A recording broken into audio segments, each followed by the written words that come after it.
स्वागत है आप सभी का साकार स्टडी हब के इस ऑनलाइन प्लेटफॉर्म पर। आज हम बात करेंगे मध्य प्रदेश के राष्ट्रीय उद्यान से संबंधित अति महत्वपूर्ण प्रश्नों के बारे में, जिससे हर एग्जाम में प्रश्न पूछे जाते हैं। तो चलिए हम स्टार्ट करते हैं आज का most important topic, Madhya Pradesh के राष्ट्रीय उद्यान के अति महत्वपूर्ण प्रश्न। तो सबसे पहला प्रश्न है, कान्हा किसली किसके लिए प्रसिद्ध है? तो पहला ऑप्शन है राष्ट्रीय उद्यान, अभ्यारण्य, रामसर स्थल, राष्ट्रीय उद्यान और अभ्यारण्य। तो इसका आंसर है राष्ट्रीय उद्यान। बात करते हैं कान्हा किसली के बारे में।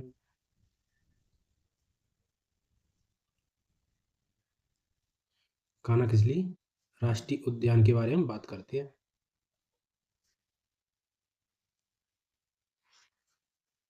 तो कान्हा किसली राष्ट्रीय उद्यान ये मध्य प्रदेश के मंडला जिले के अंतर्गत आता है।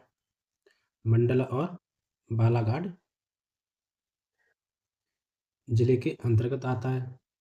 इसकी स्थापना की बात करते हैं तो इसकी स्थापना 1955 में की गई थी और टाइगर प्रोजेक्ट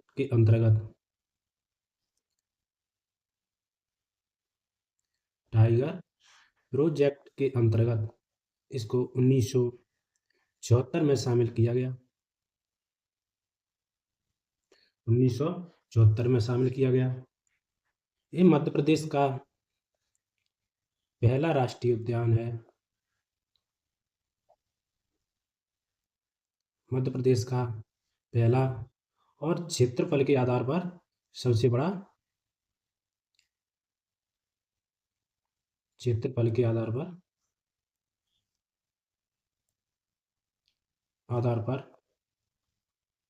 सबसे बड़ा राष्ट्रीय उद्यान है।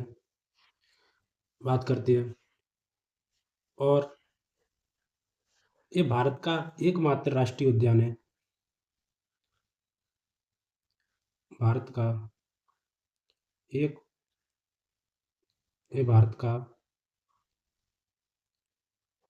एकमात्र राष्ट्रीय उद्यान है जिसने अपना स्वयंकर जारी किया है, जिसका नाम है भूर सिंह द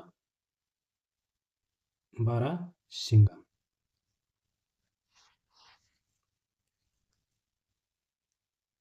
भूर सिंह द बारासिंगा।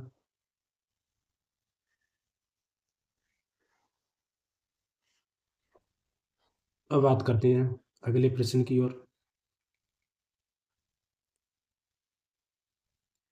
तो मध्य प्रदेश के किस राष्ट्रीय उद्यान को टाइगर प्रोजेक्ट में सबसे पहले शामिल किया गया था? तो इसका राइट आंसर है कान्हा किसली राष्ट्रीय उद्यान। इसको 1974 के अंतर्गत टाइगर प्रोजेक्ट में शामिल किया गया था। अब बात करते हैं बांधवगढ़ राष्ट्रीय उद्यान की। तो बांधवगढ़ राष्ट्रीय उद्यान ये मध्य प्रदेश के उमरिया जिले के अंतर्गत आता है। इसकी स्थापना की बात करते हैं तो इसकी स्थापना 1968 में की गई थी और टाइगर प्रोजेक्ट के अंतर्गत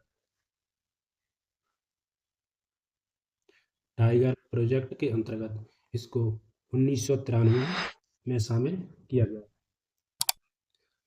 अब बात करते हैं पन्ना राष्ट्रीय उद्यान की। तो पन्ना राष्ट्रीय उद्यान मध्य प्रदेश के पन्ना छतरपुर जिले के अंतर्गत आता है। इसकी स्थापना की बात करते हैं तो इसकी स्थापना 1981 में की गई और टाइगर प्रोजेक्ट के अंतर्गत इसको 1994 में शामिल किया गया था। अब बात करते हैं अगले प्रश्न की ओर। तो मध्य प्रदेश में निम्नलिखित में से किसे मध्य प्रदेश का गहना कहते हैं? ऑप्शन है बारहसिंगा, बाघ, बारहसिंगा, खरमोर और शाहबुलबुल। तो इसका राइट आंसर है बारहसिंगा। तो बारहसिंगा को मध्य प्रदेश का गहना कहा जाता है, जो सर्वाधिक कान्हा-किसली राष्ट्रीय उद्यान के अंतर्गत देखने को मिलता है। और कान्हा-किसली राष्ट्रीय उद्यान द्वारा इसे अपना शुभंकर जारी किया, जिसका नाम भूर द भूर द बारहसिंगा, इसको 2017 में जारी किया गया था। अब बात करते हैं अगले प्रश्न की ओर। तो कान्हा-किसली राष्ट्रीय उद्यान का सबसे ऊंचा क्षेत्र है बामनी दादर, बामनी दरार, औलो घाटी, बंजर और सतपुड़ा श्रेणी। तो इसका राइट आंसर है बामनी दरार। तो इस प्रश्न का राइट आंसर है बामनी दरार। तो बात करते हैं अगले प्रश्न की। यूनेस्को द्वारा मध्य प्रदेश के किस टाइगर रिजर्व को जैव रिजर्व घोषित किया गया है? तो पहला ऑप्शन है कान्हा-किसली, पेंच, सतपुड़ा और पन्ना। तो इसका राइट आंसर है पन्ना राष्ट्रीय उद्यान। तो पन्ना राष्ट्रीय उद्यान को 2020 में यूनेस्को द्वारा जैव रिजर्व क्षेत्र घोषित किया गया था। अब बात करते हैं पन्ना राष्ट्रीय उद्यान के बारे में।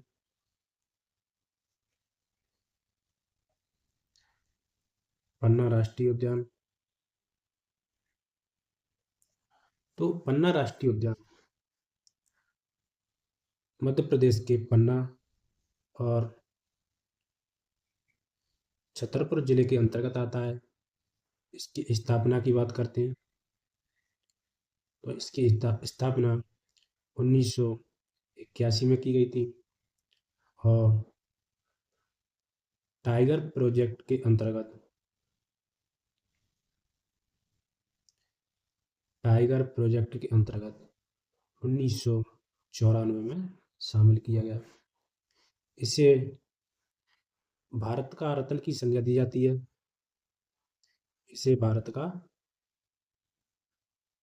रत्न कहा जाता है। और इस राष्ट्रीय उद्यान के अंतर्गत रेप्टाइल पार्क स्थित है। रेप्टाइल पार्क स्थित है। अब बढ़ते हैं अगले प्रश्न की ओर। तो मध्य प्रदेश के कौन से जिले में सफेद बाघ पाया जाता है? तो इसका राइट आंसर है रीवा। रीवा जिले के अंतर्गत सफेद बाघ पाए जाते हैं। तो सफेद बाघों के बारे में बात करते हैं। तो रीवा के महाराज मारतंड सिंह, रीवा के महाराज मारतंड सिंह ने पहली बार रीवा जिले के अंतर्गत एक सफेद बाघ का शावक देखा, जिसका नाम मोहन रखा गया। बात करते हैं अगले प्रश्न की ओर। मध्य प्रदेश के किस जिले में माधव राष्ट्रीय उद्यान है? पहला ऑप्शन मंडला, शिवपुरी, सतना, इंदौर। तो इसका राइट आंसर है शिवपुरी। बात करते हैं माधव राष्ट्रीय उद्यान के बारे में।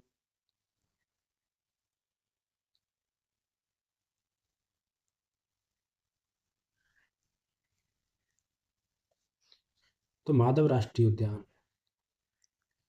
मध्य प्रदेश के शिवपुरी जिले में स्थित है।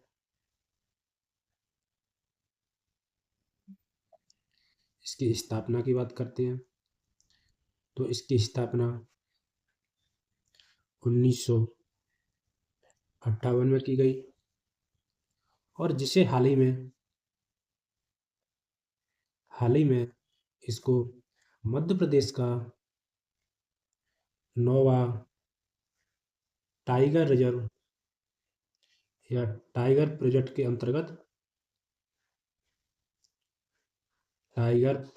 के अंतर्गत शामिल किया गया है।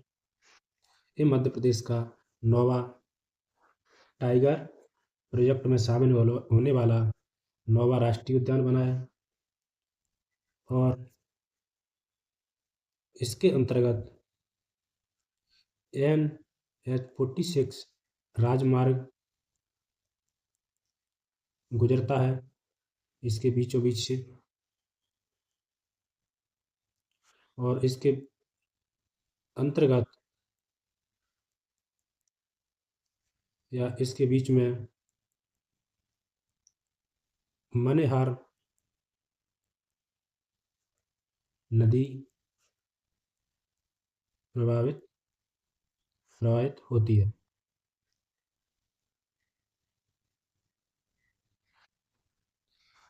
अब बात करते हैं अगले प्रश्न की ओर। तो मध्य प्रदेश का कौन सा क्षेत्र सफेद शेरों के लिए प्रसिद्ध है? पहला ऑप्शन है मालवा, बघेलखंड, सतपुड़ा क्षेत्र और बुंदेलखंड। तो इसका राइट आंसर है बुंदेलखंड क्षेत्र। तो बुंदेलखंड क्षेत्र सफेद बाघों के लिए प्रसिद्ध है। बुंदेलखंड क्षेत्र सफेद शेरों के लिए प्रसिद्ध है। बात करते हैं अगले प्रश्न की ओर। मध्य प्रदेश का जीवाश्म राष्ट्रीय उद्यान स्थित है। पहला ऑप्शन सतपुड़ा, शहडोल, सीधी, डिंडोरी और शिवपुरी। तो जीवाश्म राष्ट्रीय उद्यान मध्य प्रदेश के डिंडोरी जिले के अंतर्गत आता है। जीवाश्म राष्ट्रीय उद्यान के बारे में बात करते हैं। जीवाश्म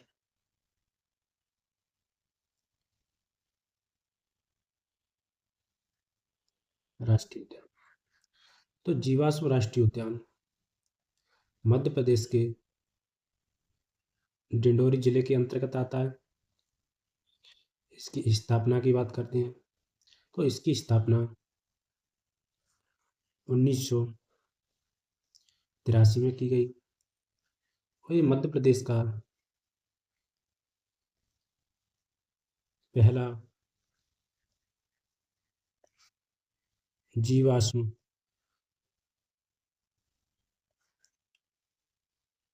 राष्ट्रीय उद्यान है और मध्य प्रदेश का सबसे छोटा राष्ट्रीय उद्यान भी है। इसके क्षेत्रफल की बात करते हैं तो इसका क्षेत्रफल 0.27 वर्ग किलोमीटर तक फैला हुआ है। अब बात करते हैं अगले प्रश्न की ओर। तो कान्हा-किसली राष्ट्रीय उद्यान प्रसिद्ध है। कान्हा-किसली राष्ट्रीय उद्यान किसके लिए प्रसिद्ध है? तो इसका पहला ऑप्शन है शेरों के लिए, गायों के लिए, बाघों के लिए और हाथियों के लिए।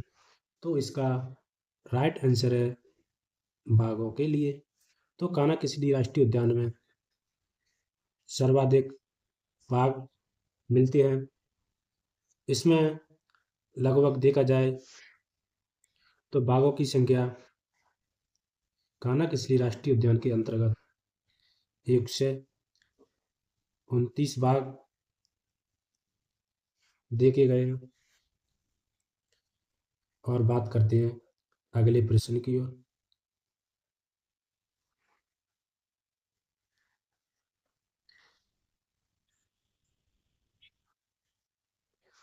अब बात करते हैं अगले प्रश्न की ओर बढ़ते हैं।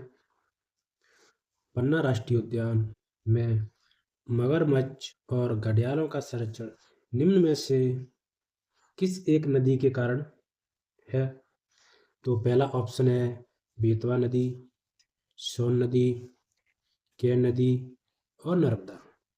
तो इस प्रश्न का राइट आंसर है केन नदी। केन नदी पन्ना राष्ट्रीय उद्यान के मध्य में होकर गुजरती है। मध्य में होकर गुजरती है। इस नदी में मगरमच्छ और घड़ियालों का संरक्षण किया जाता है। अब बात करते हैं अगले प्रश्न की। तो काष्ठ निर्मित कैफेटेरिया का आनंद किस राष्ट्रीय उद्यान में ले सकते हैं? तो इसका पहला ऑप्शन है कान्हा किसली राष्ट्रीय उद्यान, सतपुड़ा राष्ट्रीय उद्यान, पन्ना राष्ट्रीय उद्यान और वन विहार। तो इसका राइट आंसर पन्ना राष्ट्रीय उद्यान।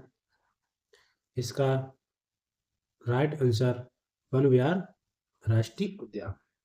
बात करते हैं वन विहार राष्ट्रीय उद्यान के बारे में।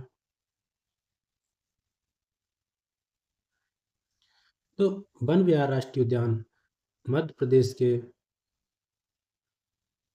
भोपाल जिले के अंतर्गत आता है। इसकी स्थापना के बारे में बात करते हैं। तो इसकी स्थापना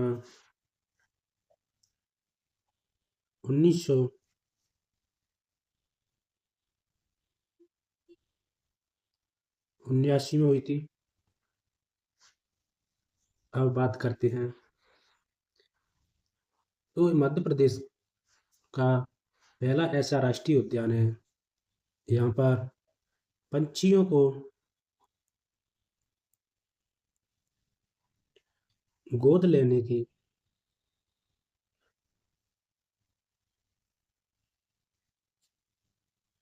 गोद लेने की प्रथा पाई जाती है। यहाँ पंछियों को गोद लिया जाता है। ये राष्ट्रीय उद्यान शहर के बीचों बीच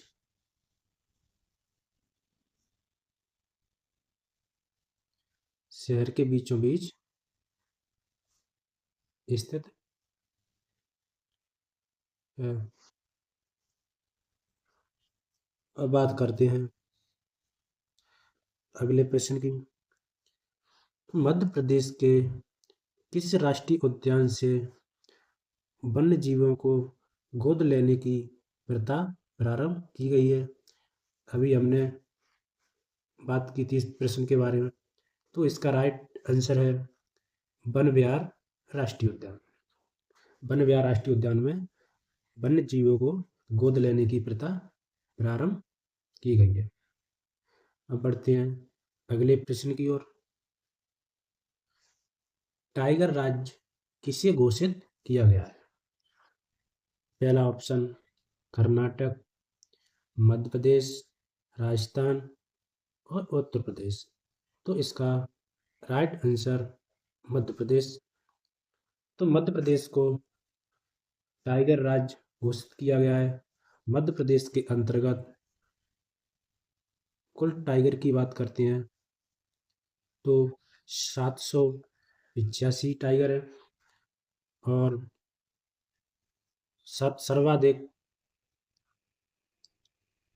टाइगर की बात करते हैं तो यह बांधवगढ़ बांधवगढ़ राष्ट्रीय उद्यान के अंतर्गत मिलते हैं। इसके अंतर्गत 165 बाघ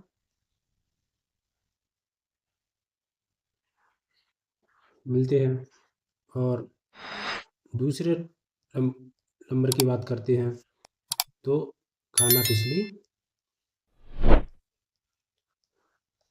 राष्ट्रीय उद्यान, इसके अंतर्गत 129 बाघ पाए जाते हैं।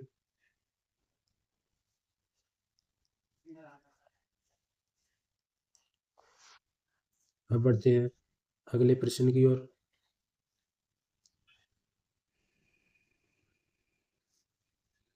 पेंच राष्ट्रीय उद्यान में मोगली उत्सव का आयोजन किस वर्ष से प्रारंभ किया गया? तो पहला ऑप्शन 2005, 2004, 2008, 2002। तो इसका राइट आंसर 2004 है। मोगली महोत्सव या उत्सव का आयोजन पेंच राष्ट्रीय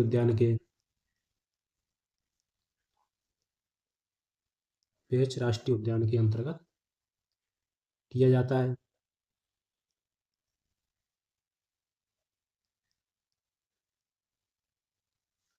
जिसकी शुरुआत 2004 में की गई। बात करते हैं अगले प्रश्न की। मध्य प्रदेश का कौन सा राष्ट्रीय उद्यान 32 पहाड़ियों से घिरा हुआ है? पहला ऑप्शन माधव राष्ट्रीय उद्यान, कान्हा किसली राष्ट्रीय उद्यान, बांधवगढ़ राष्ट्रीय उद्यान और पेंच राष्ट्रीय उद्यान। तो इसका राइट आंसर बांधवगढ़ राष्ट्रीय उद्यान। अब बात करते हैं बांधवगढ़ राष्ट्रीय उद्यान के बारे में। बांधवगढ़ राष्ट्रीय उद्यान। तो बांधवगढ़ राष्ट्रीय उद्यान उमरिया जिले के अंतर्गत आता है।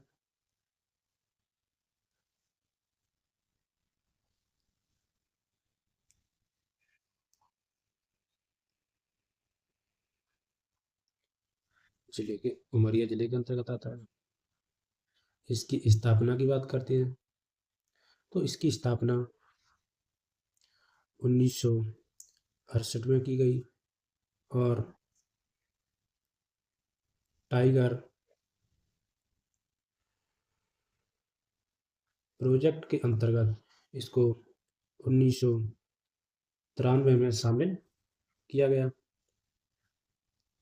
और ये राष्ट्रीय उद्यान 32 पहाड़ियों से घिरा हुआ है। इस राष्ट्रीय उद्यान के अंतर्गत भगवान विष्णु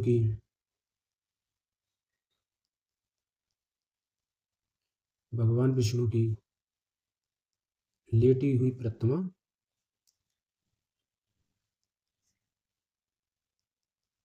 मिलती है।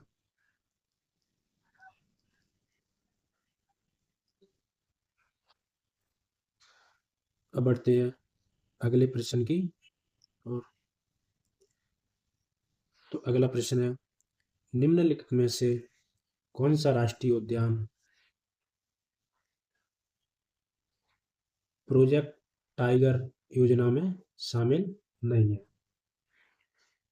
पहला ऑप्शन कान्हा किसली राष्ट्रीय उद्यान, बांधवगढ़ माधव राष्ट्रीय उद्यान और वन विहार राष्ट्रीय उद्यान। तो इसका राइट आंसर वन विहार राष्ट्रीय उद्यान। तो कान्हा किसली राष्ट्रीय उद्यान को 1974 में टाइगर प्रोजेक्ट के अंतर्गत शामिल किया गया। बांधवगढ़ राष्ट्रीय उद्यान को 1993 में शामिल किया गया था और माधव राष्ट्रीय उद्यान को अभी 2025 के अंतर्गत टाइगर प्रोजेक्ट में शामिल किया गया था। बढ़ते हैं अगले प्रश्न की ओर। निम्नलिखित में से किसे the tiger man of India कहा जाता है? पहला आंसर ऑप्शन सलीम अली, कैलाश सांकला, जयप्रकाश व्यास और राजेंद्र कुमार। तो इसका राइट आंसर कैलाश सांकला, जिसे tiger, the tiger man of India के नाम से भी जाना जाता है। अब बढ़ते हैं अगले प्रश्न की ओर। मध्य प्रदेश के किस राष्ट्रीय उद्यान में हवाई पट्टी सुविधा उपलब्ध है? पहला ऑप्शन कान्हा-किसली राष्ट्रीय उद्यान, माधव राष्ट्रीय उद्यान, सतपुड़ा राष्ट्रीय उद्यान और कूनो पालन राष्ट्रीय उद्यान। तो इसका राइट आंसर कान्हा-किसली राष्ट्रीय उद्यान। तो कान्हा-किसली राष्ट्रीय उद्यान के अंतर्गत हवाई पट्टी सुविधा उपलब्ध है। इसकी स्थापना 1955 में की गई थी और टाइगर प्रोजेक्ट के अंतर्गत 1974 में शामिल किया गया। ये मध्य प्रदेश के मंडला जिले के अंतर्गत आता है। और अब बात करते हैं, अगले प्रश्न की ओर बढ़ते हैं। पन्ना राष्ट्रीय उद्यान की जीवन रेखा किस नदी को कहा जाता है? पहला ऑप्शन बेतवा नदी, केन नदी, नर्मदा नदी और मनियार नदी। तो पन्ना राष्ट्रीय उद्यान की जीवन रेखा केन नदी को कहा जाता है, जो पन्ना राष्ट्रीय उद्यान के बीचों बीच गुजरती है। और इस नदी में भी पन्ना राष्ट्रीय उद्यान के अंतर्गत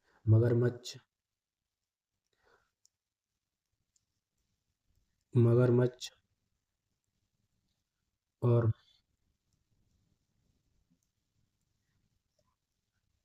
घड़ियालों का संरक्षण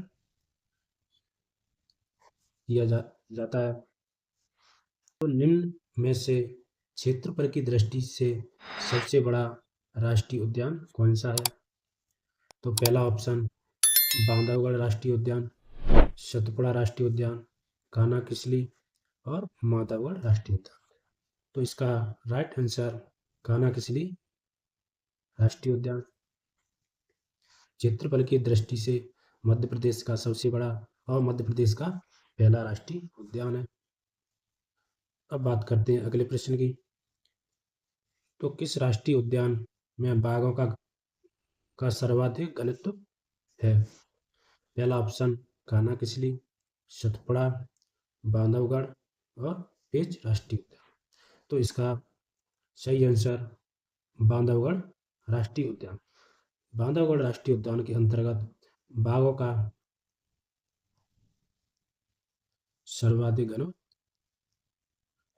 सर्वाधिक घनत्व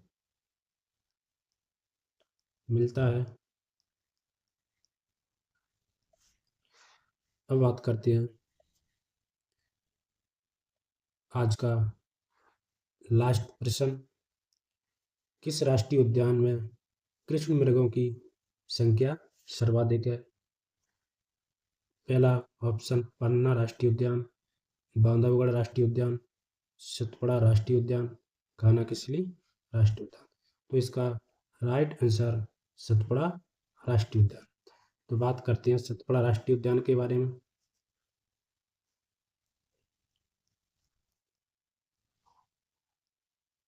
सतपुड़ा राष्ट्रीय उद्यान, तो सतपुड़ा राष्ट्रीय उद्यान ये मध्य प्रदेश के होशंगाबाद जिले के अंतर्गत आता है। इसकी स्थापना सतपुड़ा राष्ट्रीय उद्यान की स्थापना 1981 में की गई और टाइगर प्रोजेक्ट के अंतर्गत 1999 में शामिल किया गया। और इस राष्ट्रीय उद्यान के बीचों बीच